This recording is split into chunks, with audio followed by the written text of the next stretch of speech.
खरं म्हणजे नुकताच झालेला केंद्रीय अर्थसंकल्प आदरणीय प्रधानमंत्री मोदीजींच्या नेतृत्वाखाली केंद्रीय अर्थमंत्री निर्मला सीतारामजी यांनी सर्वसामान्य लोकाभिमुख जनतेला दिलासा देणारा आणि विकसित भारताकडे वाटचाल करणारा आणि आर्थिक महासत्तेकडे वाटचाल करणारा अशा प्रकारचा अर्थसंकल्प मांडला, अर्थसंकल्प मंजूर केला।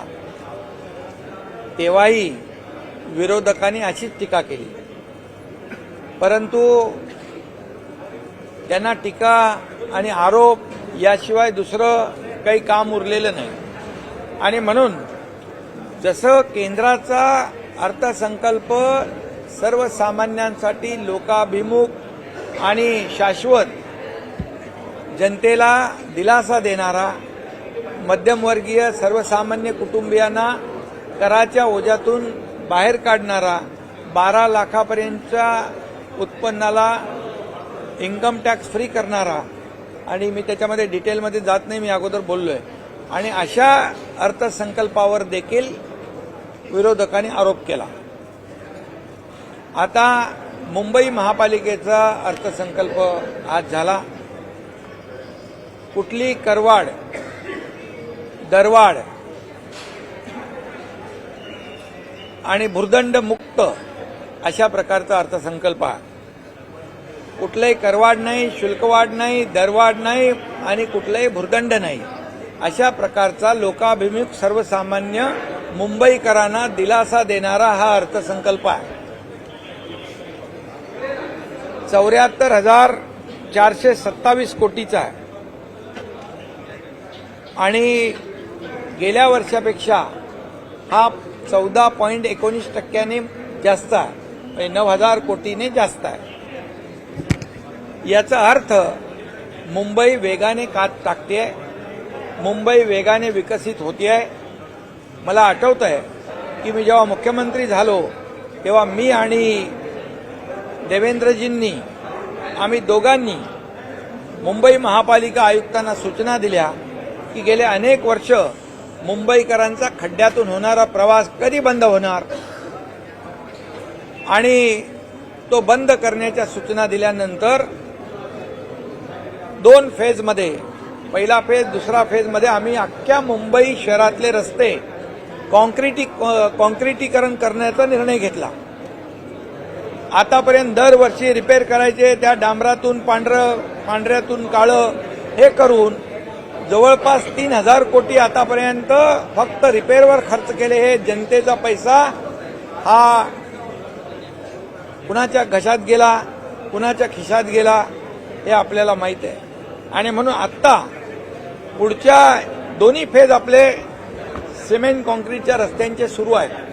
पुढच्या 2-2.5 वर्षामध्ये मला वाटतं पूर्ण मुंबई खड्डेमुक्त, प्रदूषणमुक्त आणि भ्रष्टाचार मुक्त या ठिकाणी, खड्डेमुक्त तर 2-2.5 वर्षात होईल, परंतु या वेळेस ही गेल्या 2.5 वर्षामध्ये आम्ही मुंबई भ्रष्टाचार मुक्त करण्याचा प्रयत्न केला।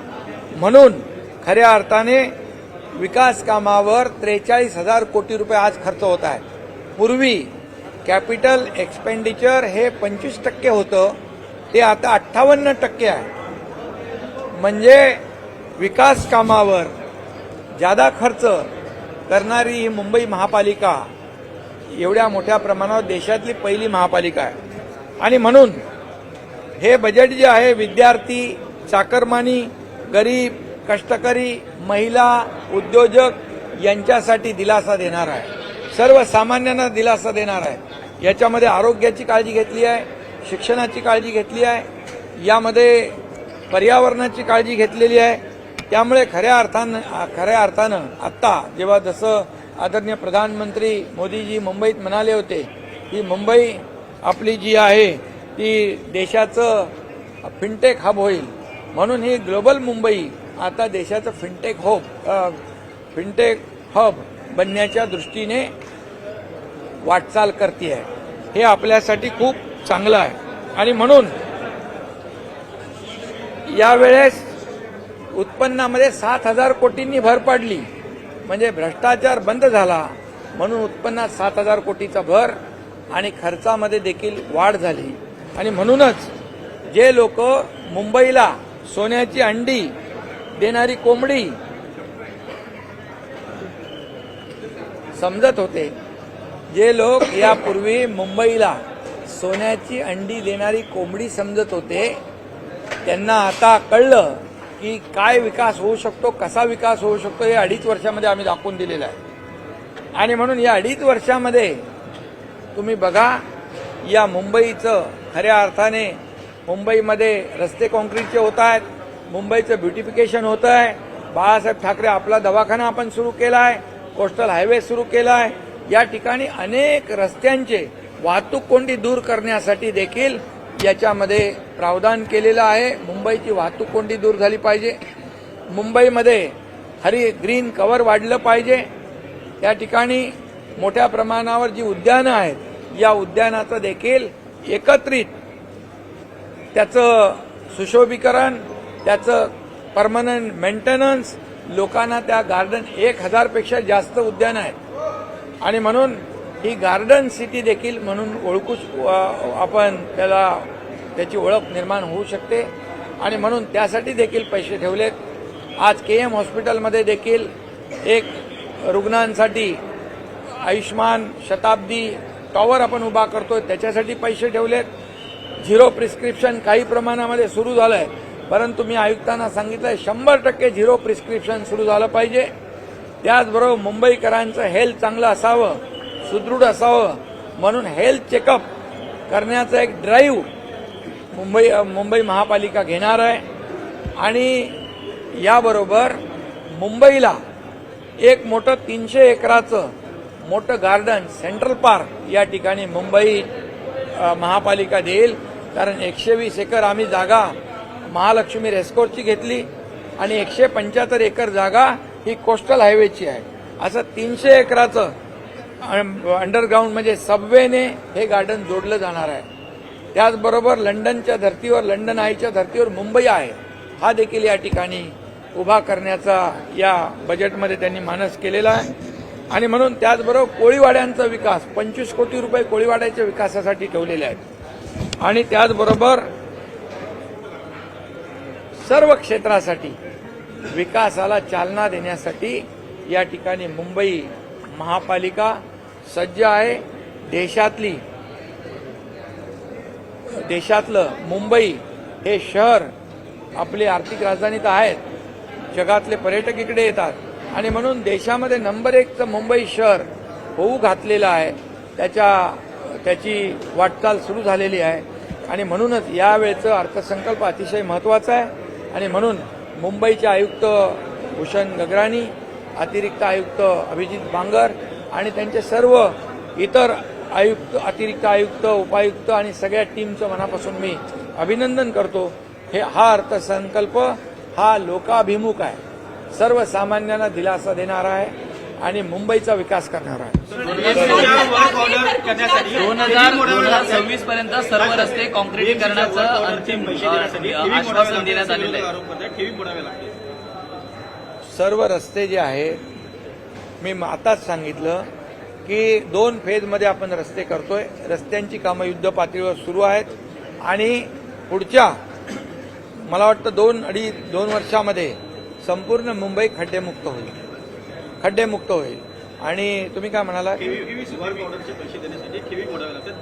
अरे बाबा, आरोप करणाऱ्यांना आम्ही आरोपाने उत्तर देत नाही, आम्ही काम करून उत्तर दिलं.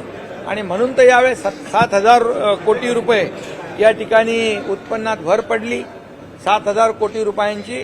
आणि 43,000 कोटींची कामं मुंबई महापालिकेने केली. आणि त्याचबरोबर हे जे ठेवी आहेत, आता जानेवारी, आज किती तारीख आहे? 4 फेब्रुवारी, 31 जानेवारीपर्यंत मुंबई महापालिकेचे FD जे आहे 82,800 कोटी रुपये हे याच्या ठेवी मुंबई महापालिकेच्या आहेत. सर एक सवाल, त्यामुळे सगळे आरोप जे आहेत हे खोटे आरोप आहेत आणि जे वस्तुस्थितीला धरून नाही आहेत. इकडे विकास करताना खर्च वाढलेला आहे, कारण विकासावर पैसे आता खर्च होऊ लागले. पूर्वी विकासावर पैसे खर्च करत नव्हते. कशावर खर्च करत होते ते आपल्याला माहित आहे. आणि म्हणून आता तुमचा जो प्रश्न आहे, हा आरोप आहे की ठेवी मोडल्या, हे चुकीचं आहे. तुम्ही आयुक्तांना विचारून घ्या. आता 82,800 कोटी रुपये फिक्स डिपॉझिटमध्ये आहेत. सवाल एक है सर, सवाल ये है कि कल निदेश राणे ने कल निदेश मराठी हो दे साहेब, कॅबिनेट साहेब, शिंदे साहेब, सर एक सवाल एक रुक पूर्वी जा रहे हो. 25% विकास कामावर खर्च होत होते. आता 58% विकास कामावर खर्च करतोय. याचा अर्थ पूर्वी फक्त 25% कामावर खर्च होत होता. आता 82,800 कोटी रुपये एफडी ठेवून पण 58% विकास कामावर खर्च होतो. याचा अर्थ आज मी मगाशी म्हणालो, फक्त मुंबईला लुटणारे जे लोक होते त्यांना आरसा आज दाखवलाय. विकासाच्या वर खर्च 58% म्हणजे 43,000 कोटी रुपये विकासावर मुंबई महापालिकेने केलाय. मुंबई महापालिकेला उलट धन्यवाद दिले पाहिजे. त्यांचं अभिनंदन केलं पाहिजे. आरोप करण्यापेक्षा सकारात्मक बाजू पण बघून बोललं सर पाहिजे. एक सवाल हिंदी में संजय राऊतांनी एक सवाल हिंदी में यूसीसी को लेकर है. यूसीसी को लेकर संजय राऊतांनी आपला गंभीर आरोप केला. हिंदी एक सर यूसीसी जाऊ का मैं? महाराष्ट्र सरकार अरे इसका पहले ये तो संजय राऊत कोई भी टैक्स में बढ़ोतरी, करवाड़, दरवाड़, कोई भी भुर्दंड, कोई भी शुल्क बढ़ाने का काम नहीं करते हुए ये बजट जो है सर्वसामान्य नागरिक के लिए लोकाभिमुख है. 74,427 करोड़ का ये बजट है और ये बजट 9,000 करोड़ से ज्यादा है. पिछले बजट से 14.19% ये बढ़ोतरी है. ये बहुत अच्छी बात है. ये अच्छे साइन है और इसलिए मुंबई बड़े तेजी से डेवलप हो रही है. यहाँ पर विद्यार्थी है, मुंबईकर है, गरीब है, कष्टकरी है, महिलाएं है, उद्योजक है, आरोग्य सुविधा है, शिक्षा की सुविधा है, ये सभी और इंफ्रास्ट्रक्चर इस पे काम किया है. और पिछले बार 25% काम डेवलपमेंट में होता था. इस बार 58% का खर्चा जो है डेवलपमेंट में हुआ है. इसका मतलब 43,000 करोड़ रुपया ये डेवलपमेंट में किया है. इसलिए और 7,000 करोड़ आमदनी में बढ़ोतरी हुई है. इसका मतलब मुंबई महापालिका में 2.5 साल से पूरा करप्शन को बंद करने का काम हमारी महायुति सरकार ने किया है. जब मैं मुख्यमंत्री बना तब मैं और देवेंद्र जी ने कमिश्नर को कहा कि ये मुंबई गड्ढों से भरी है, उसको गड्ढों से मुक्त करिए. तो 2 फेज में हम लोग यहाँ पर मुंबई को पूरे कंक्रीटाइजेशन कर रहे हैं, पूरे रोड कंक्रीट के कर रहे हैं. और इसलिए मैं कहूंगा कि Mumbai will be pothole free in next 2 years. Sanjay राऊतांनी गंभीर आरोप केलेले आहेत. कामाख्या दिल्यासंदर्भात आणि म्हणून पुढच्या 2 वर्षामध्ये पूर्ण रस्ते मुंबईचे खड्डे मुक्त होतील.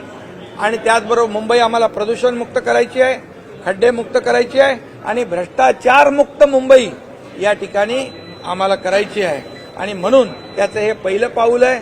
आदरणीय प्रधानमंत्री जी ने कहा था मुंबई को हम फिनटेक हब बनाएंगे. इसकी शुरुआत हुई है. ये हमारे लिए बहुत बड़ी बात है.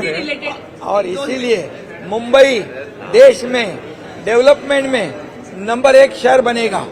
मुंबई देश में नंबर 1 शहर बन रहा है. ये हमारे लिए बहुत खुशी की बात है.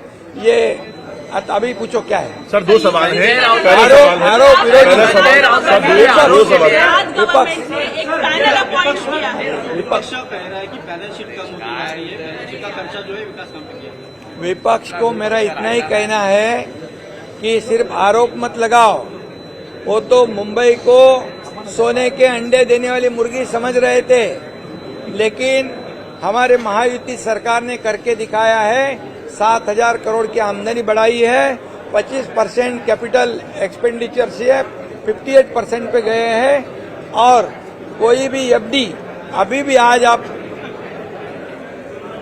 मुंबई के आयुक्त जी से पूछो, आज की तारीख में 82,800 करोड़ की एफडी है।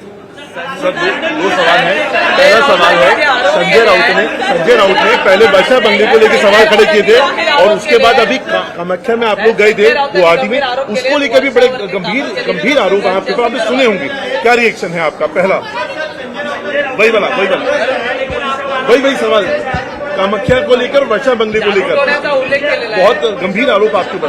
ज्यादा उनको उसका एक्सपिरियन्स, खूप जास्त एक्सपिरियन्स त्यांना आहे त्याच्यातला जास्त एक्सपिरियन्स अनुभव त्यांना असल्यामुळे मला वाटतं त्यांनाच विचारा तुम्ही खरं काय खोटं काय। सर यूसीसी को लेकर वारंवार अंधश्रद्धेबद्दल बोलतायत। त्याच्यावर बोलण्याची मला आवश्यकता वाटत नाही। सर यूसीसी को लेकर यूसीसी लागू कर दी है। पैनल अपॉइंट किया है सर ये आप कितने सीरियस हैं? पैनल अपॉइंट किया है, उनको बोला गया है कि आप कुछ समय में ड्राफ्ट बनाइए यूसीसी के रिलेटेड। महाराष्ट्र आपकी सरकार आई है महाराष्ट्र में, क्या महाराष्ट्र में यूसीसी इम्प्लीमेंट होगा? क्या ड्राफ्ट बनाएंगे? हमारे मुख्यमंत्री जी, देवेंद्र जी, मैं, अजीत दादा, हम लोग सब बैठेंगे, इसके ऊपर चर्चा करेंगे और निर्णय लेंगे।